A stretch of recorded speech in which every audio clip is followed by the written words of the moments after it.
आज महाराष्ट्रावरती एक नवीन संकट निर्माण झालेलं आहे. हे संकट वन्य प्राण्यांचं.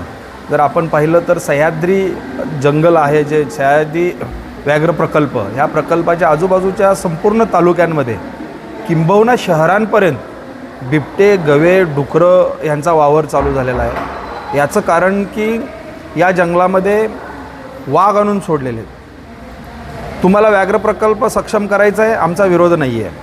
ह्यांना व्याघ्र प्रकल्प सक्षम करायचा असेल, वाघ 10 काय 100 आणा, आमचा काही विरोध नाही आहे. परंतु हे वाघ आणताना त्याची उपाययोजना करायला हवी होती की जे तुमचे प्राणी आहेत ते प्राणी खाली गावामध्ये येऊ नये. परंतु असं झालं नाही. जंगलाला कुठेही कुंपण नाही, फेन्सिंग नाही आहे. त्यामुळं आपल्या इथल्या सह्याद्रीतल्या जनावरांना म्हणजे जंगली प्राण्यांना वाघाची सवय नाही आहे. मग ते वाघ तिथं आल्यानंतर हे संपूर्ण प्राणी गावामध्ये घुसलं. आज अस्वलं कधी आम्हाला दिसली नव्हती, आज अस्वलं दिसायला लागली. गव्यानी अनेक गावातल्या लोकांवरती हल्ले केलेत, अनेक लोक मृत्युमुखी पडलेत, अनेक लोक अंथरुणावरती आहेत, आयुष्याची जायबंदी झाली त्यांची. बिबट्यांनी हल्ले केले, लहान लहान मुलं खाल्ली. आज अनेक ठिकाणी गावामध्ये दिवसा बाहेर जायला लोक घाबरत आहेत. एवढंच नव्हे तर जंगली इतर प्राणी म्हणजे डुकरं असतील किंवा अन्य प्राणी असतील, त्यांनी शेती अजिबात राखलेली नाही. गवे जर एका शेतात गेले तर त्या पूर्ण शेताचं नुकसान करत आहेत. जंगली वांढरं असतील.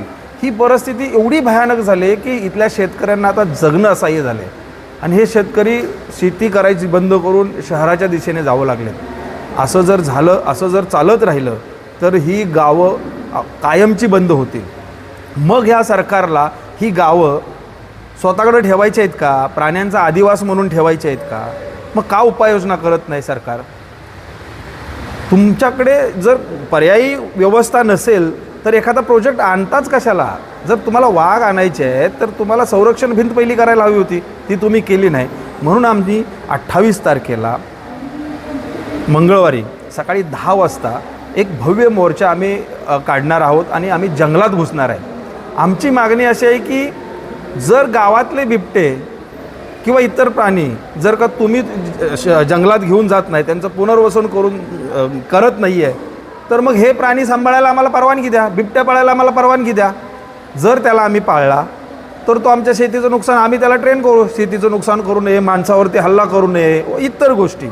आज आमच्या गावात कुत्री ठेवली नाही या बिबट्याने, मग कुत्र्याच्या ऐवजी आम्ही वाघ पाळतो, बिबटे पाळतो. अशी परिस्थिती, अशी आम्ही शासनाकडे मागणी आहे. प्रमुख मागणी अशी आहे आमची की आज तुमच्या जंगली प्राण्यांमुळं आमची शेती मोकळी पडलेली आहे, नापीक झालेली आहे, आम्ही शेती करत नाही. तर त्या शेतीला वार्षिक अनुदान द्यावं, किमान एकरी 2 लाख 2.5 लाख प्रमाणे अनुदान द्यावं. दुसरी गोष्ट, संपूर्ण जंगलाला फेन्सिंग करावं, जेणेकरून तिथले प्राणी आमच्या शेतात येऊ नये.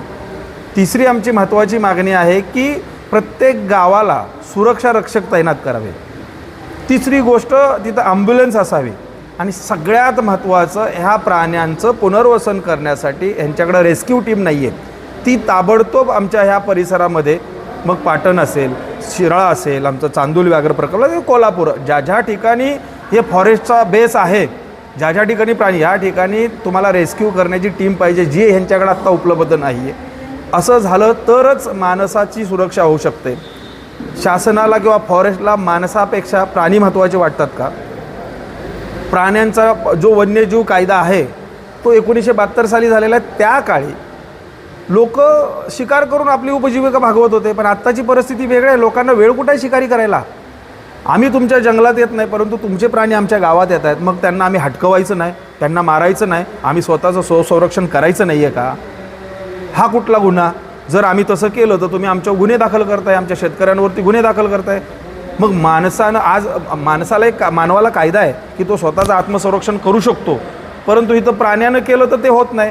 मग हे कुठंतरी चुकीचं आहे. हे बदल व्हावे यासाठी आम्ही आमचा भव्य मोर्चा 28 तारखेला काढलेला आहे. मी संपूर्ण नागरिकांना परिसरातल्या विनंती करतो, आज एकाचा बळी गेला आहे, उद्या आपला बळी जावा किंवा आपल्या नातेवाईकाचा बळी जावा असं आपल्याला वाटतं आहे का? असं जर वाटत नसेल, भविष्यामध्ये आपली गावं बफर झोनमधून कोर झोनमध्ये जाऊ नये असं वाटत असेल, भविष्यात हे सरकार ही जे प्राणी इथले प्राण्यांचा आदिवास म्हणून गावोच्या गावं, आज जशी नागपूरला 200-250 गावं उठवली अचानक, तशी जर भविष्यात उठवली तर आपल्याकडे काही पर्याय राहणार नाही. हे होऊ नये असं वाटत असेल तर संपूर्ण नागरिकांनी ह्या मोर्चामध्ये ताकदीनं घर बंद करून, दाराला कुलूप लावून, गाव बंद करून या मोर्चामध्ये सामील व्हावं अशी विनंती करतो आणि थांबतो. जय हिंद, जय महाराष्ट्र.